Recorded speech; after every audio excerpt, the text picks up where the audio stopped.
Hey guys, what's up? So today we will discuss the 10 MCQs of economics based on my previous videos of banking sector part 1 to part 5. Okay, so let's start. So the first question is, which of the following statements are true regarding SBI, State Bank of India?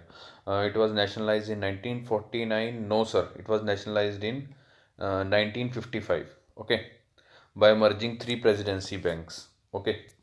Uh, Imperial Bank of India is the pre-independence version of SBI. बिल्कुल सही है sir. First wrong है, दूसरा सही है. Third one is it has subsidiary branches in other countries also. Yes sir, ये भी सही है. So answer here is 2 and 3. Okay. Imperial three presidency banks थे सर, उनको मिला के 1921 में बना था आपका इम्पीरियल बैंक ऑफ इंडिया. ठीक है, imperial bank of India further nationalize हुआ था 1955 में और बना था SBI, state bank of India. Okay. So the next question is, which of the following statements are true regarding merging of banks? Recently अभी merging हुई है सर. 10 बैंक को मर्ज किया है. ठीक है, देखते हैं इसमें. रिसेंटली आरबीआई मर्ज 15 पब्लिक सेक्टर, 15 नहीं सर, जैसे मैंने पहले बताया आपको 10 पब्लिक सेक्टर बैंक मर्ज हुए हैं. तो ये first statement is incorrect. Second one is the motive behind merging is to create the global competitiveness. बिल्कुल सही सर, ताकि ग्लोबली compete कर सकें. जाहिर सी बात है ना सर, जब मर्ज होएंगे, वो कहते हैं ना, एक और एक 11. ठीक है, तो इनके पास पैसा भी ज़्यादा होगा. ठीक है, इनकी लैंडिंग कैपेसिटी भी बढ़ेगी. लैंडिंग कैपेसिटी, पैसा ज़्यादा होगा तो इससे ग्लोबल कॉम्पिटिटिवनेस भी बढ़ेगी, है ना. The third one is merging increase the lending capacity. मैंने पहले ही बता दिया. Third one is also correct. After merging now India has 27. नहीं सर, 27 नहीं सर, 27 तो पहले थे हमारे पास. 27 पहले थे. मर्ज करने के बाद हमारे पास रह गए 12 public sector banks.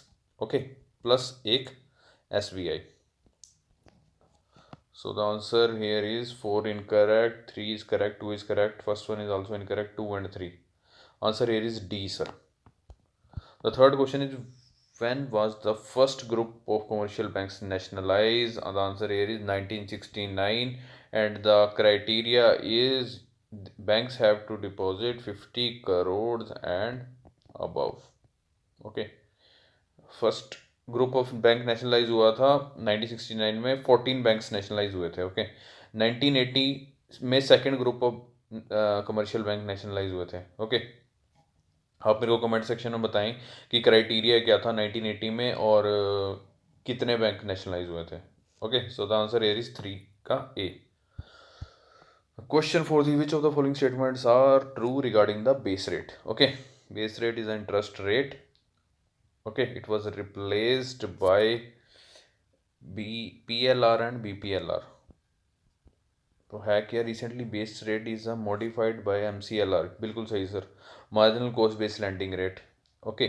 The banks have to use the MCLR methodology. याद रखना, MCLR methodology in calculating and setting their base rate.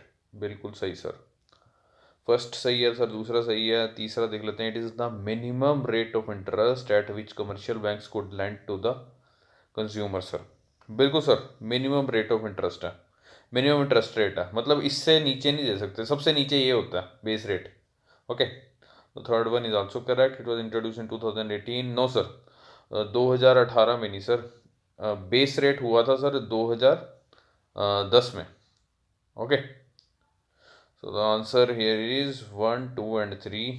Answer here is D only.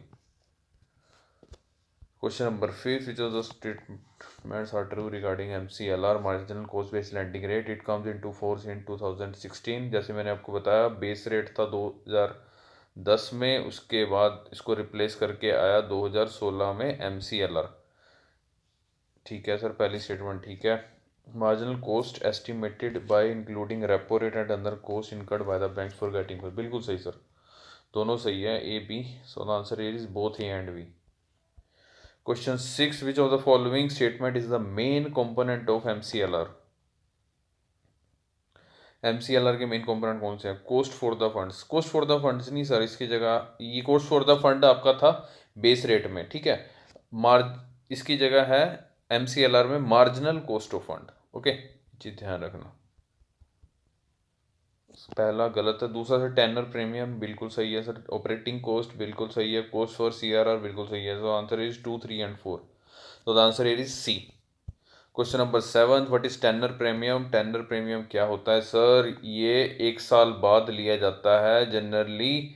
ये लगता है सर लॉन्ग टर्म लोन्स के ऊपर बेसिकली। Okay, so banks charge for short term loans to mitigate the risk. नहीं sir, short term नहीं, मैंने पहले बताया लॉन्ग टर्म लोन्स के लिए होता है। Okay, it is charge by RBI। नहीं सर, ये बैंक खुद चार्ज करता है कस्टमर से, ठीक है।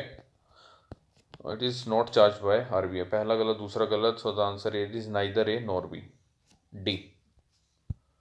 8th question, which of the following statements are true regarding PLR and BPLR? Both rates were determined by RBI। नहीं सर, RBI नहीं, both rates were independently determined by the banks themselves। Okay, so इसीलिए इसको abolish कर दिया गया था क्योंकि transparency नहीं थी। तो पहला गलत है सर। यहीं से ऑप्शन ओमिट कर लिया करो, जैसे पहला गलत है, सी गलत है, तो आंसर 2, 3 एंड 2, 3, 4, यानी 2, 3 सही है। फोर्थ स्टेटमेंट आपको चेक करनी है। फिर भी हम सेकंड स्टेटमेंट देख लेते हैं। There was no rule that banks were suppose to lend only at the BPLR mention. बिल्कुल सही। These are the rates which bank charge from its privilege customers. बिल्कुल सही। Sorry, it is the form of interest rate. हाँ sir, ये एक तरह का ब्याज है sir. It is a type of interest rate. 2, 3, 4। So the answer here is D sir, D। Question number 9, which of the following is not an asset held by commercial bank? Okay. Bills of exchange, yes sir, it is an asset. Current account deposit, no sir.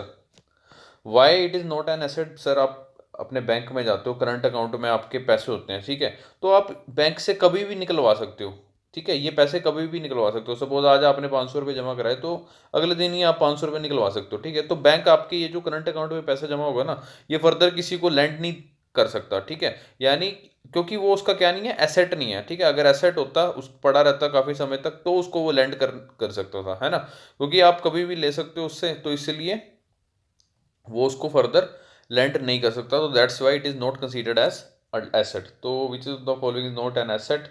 Answer here is B, current account deposit। okay, question number 10th, which of the following combinations are correct? NABARD for industrial role, no sir, NABARD is for related to agriculture loans। okay, RBI sir, no, long term finance, no। Regional rural banks sir, agriculture finance, बिल्कुल सही sir. Regional rural bank ना, नाम से clear है। IDBI industrial development bank of India, नाम से clear है किसके लिए होगा, इंडस्ट्रियल लोन्स के लिए होगा ना, तो इसका ये आना था, तो ये भी गलत है। So the answer is C. So thank you so much. जिन बच्चों को नहीं पता कि ये कहाँ से क्वेश्चंस पूछे गए हैं, वो मेरी पहली 5 वीडियोस देख सकते हैं। Thank you so much. Please share, review and subscribe.